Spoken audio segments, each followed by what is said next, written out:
I call it a box. I have other words for it. I'm gonna call it a box. Inside that box is his potential. Inside that box is his vision.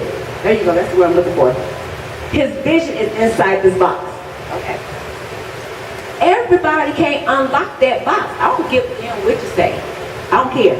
Every woman can't unlock that box. You can unlock that box. You hear me? You can unlock that box. You can unlock that box. Every black woman can unlock that box in her black man. I ain't talking about unlocking somebody else's box. Quit trying to be in everybody's business. Get in your own business. Every black woman has the ability to unlock that box in every black man. It's called his vision. You have men who go for years, sometimes a lifetime, and never knowing their vision. It's not really his fault. It's your fault. It's your fault. Well, he ain't my man. I ain't gonna unlock his vision. Then you ain't operating who you're supposed to be. Because this is a village. This ain't no separatism stuff. This is everything. I'm supposed to unlock yours. Celine, I'm supposed to unlock yours. I don't even know you. I'm supposed to unlock. Now, if you got a woman, don't come to me. I ain't trying to unlock your stuff. I ain't trying to unlock your stuff, and I ain't trying to fight the system. Y'all know how y'all get. Other people try to unlock your man's stuff. But you know what though? I will come and say, I will offer up some suggestions. Did you try doing this for him? Because you wonder how come you sitting around and you don't want to do anything. Did you try this? Let me ask you this. Did he ever talk about something that he likes to do? Well, yeah, you said he likes to rollerblade. Well, did you ever buy him some rollerblade skates? Did you ever take him down to the rollerblade park and let him roll around? Did you tell him to start a rollerblade team? He might be too old to rollerblade, but guess what? The vision is still in him. And you sitting around saying, well, he don't want to do nothing. He don't want to do nothing. Well, help him. This is what you were y'all please hear me. This is what you were created to do. It's a beautiful thing. Let me tell you, and that's why I'm gonna bring up my friend, because I got a testimony. I got a witness. Because I ain't playing with y'all. And see, listen, y'all probably say, well, how we know. I got a witness. I'm gonna bring up my friend because I'm gonna let him tell what happened. Come here, Ed. I'm gonna let him tell what happened when I met Ed. And I just told y'all he played football, he played baseball, all this stuff. I met him at a publisher's, get together. Okay. I met him at a publisher's party, and we were talking, and he had his, where is that?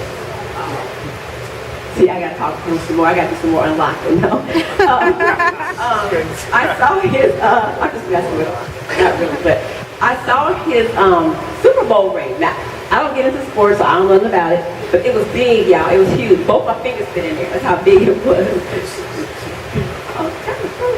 Okay, and so, Super Bowl ring. I know what the Super Bowl is, but I didn't really know what it was. But anyway, we started talking.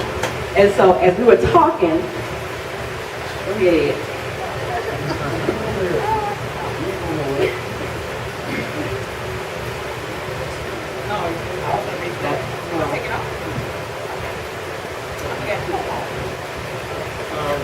First of all, I'd like to say that I'm truly honored and blessed to be here standing next to this young lady, Empress T, affectionately known as Queen T to me as well. We talk about transformation. One of the things that, when I did meet Tanya Reed 2+ years ago, I think it was January of 2011. This is before seeing, I was there to witness all of her transformation, as I call it. When I first met this young lady, her name was Tanya Reed.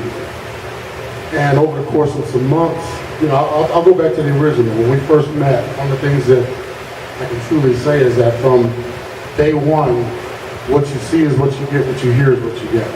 First time I met this young lady, she was looking inside of me. She didn't even know me from a can of paint. She was looking inside of me without me even knowing it or realizing it.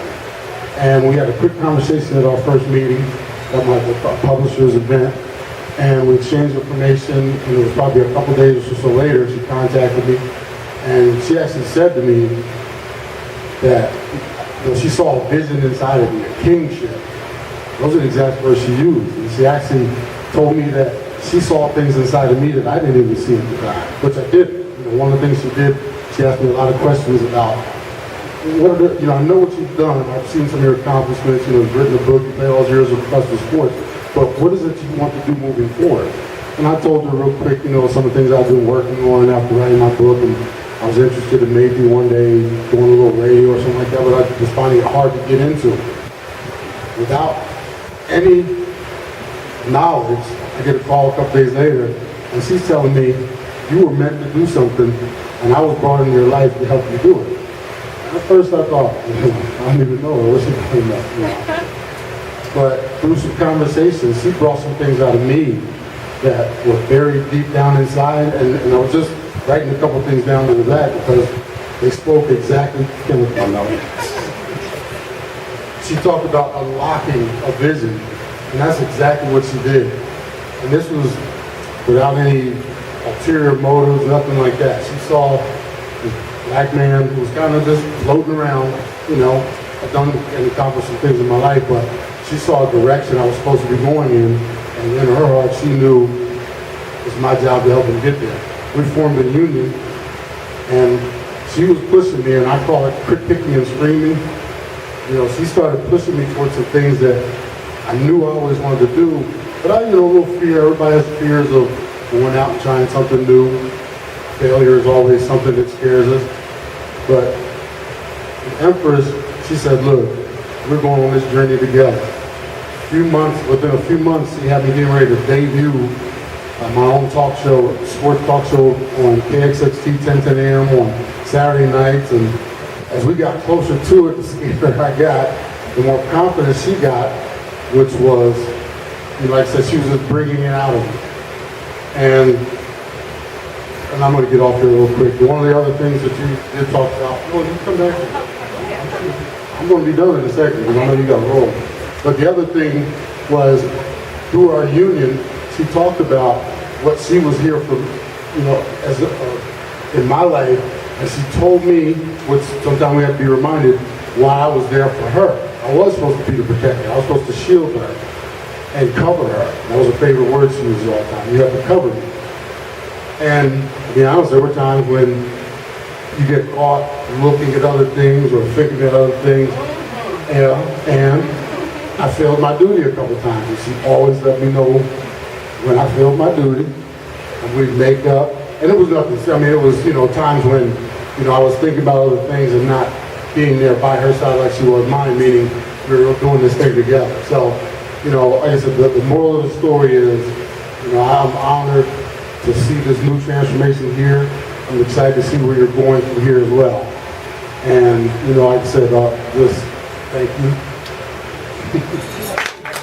Oh, yeah. Like I said, this is a true testimony. Everything I'm saying is real. This is a real woman right here. So keep doing your thing. Okay, that's my testimony to God, you know. It is. Okay, so thank you, Ed. And so I want y'all to hear that because I'm not just sitting here talking. I'm telling y'all, it works. It will work it if you work it. This is your job, okay? This is your job. He was pregnant. And men ain't supposed to be pregnant. If they get pregnant, they ain't supposed to deliver. And I don't care what y'all say. A man can do a whole lot of stuff, but there's still something left in him that he cannot deliver because he's not a woman. I don't give a damn what nobody say. You always got to have that feminine energy to come along. We talked about before spirit, looking on all this stuff. You got to have that feminine energy to come along and to pull that out of you. I got about 12 minutes and I want to talk about this real quick. This is very important. I want to talk about the two most deadliest, I can't remember my hand right, the biggest tragedy that we have in our family or in us as black people. And that's unconsciousness and mental sleep. Most of you in here right now, don't get offended, you still mentally sleep. Some of you are still unconscious. Consciousness just means being aware. You may be aware that here's a laptop, there's a fan, there's people sitting in front of me, but you don't know who the hell you are. Okay, I'm sorry. Y'all, please buy a book. Don't hate me after I say that, but it's true. A lot of people do not know who they are. They are mentally asleep. Let me give you an example of mental sleep. My son, again, my 15-year-old, he told me one day, he said, Mom, he said, he's homeschooled. He said, Mom, I got to get up in the morning, I got to do a test online, blah, blah, blah. And I said, okay. He said, wake me up at 7. I said, okay. 7 o'clock comes, I go into the room, and I call his name, and I say, get up. He don't move. So I call him again. I said, get up.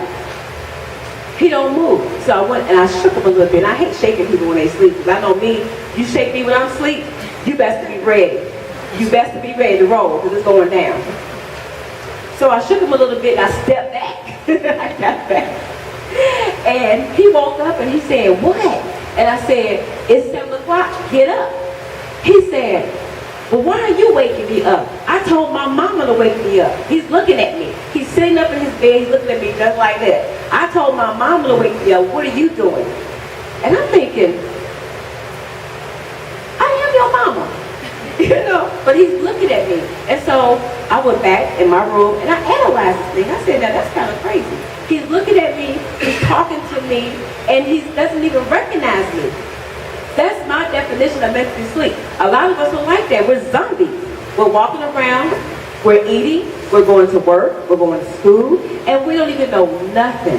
It reminds me of that movie, The Living Dead. My favorite all-time horror flick.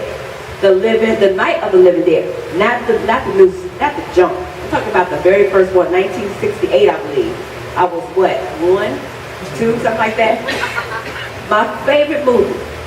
In that movie, they had the people in the house, they was fighting zombies, whatever have you. They spent the whole movie trying to get to the truck so they can get away. The whole movie. Finally, at the end, the man and the woman came out because it was like, we don't have anything else to do, we gotta get to that truck. They come out and they realized one thing, all these zombies were around them. But when they walked between the zombies didn't do nothing. And she began to push them to the side like this. Just push them away. And then she began to cry. And I know what she was doing. She said, look, I can't believe we spent the whole damn night up in this house running from these zombies. And we could have just walked right through. That's what she was thinking. I know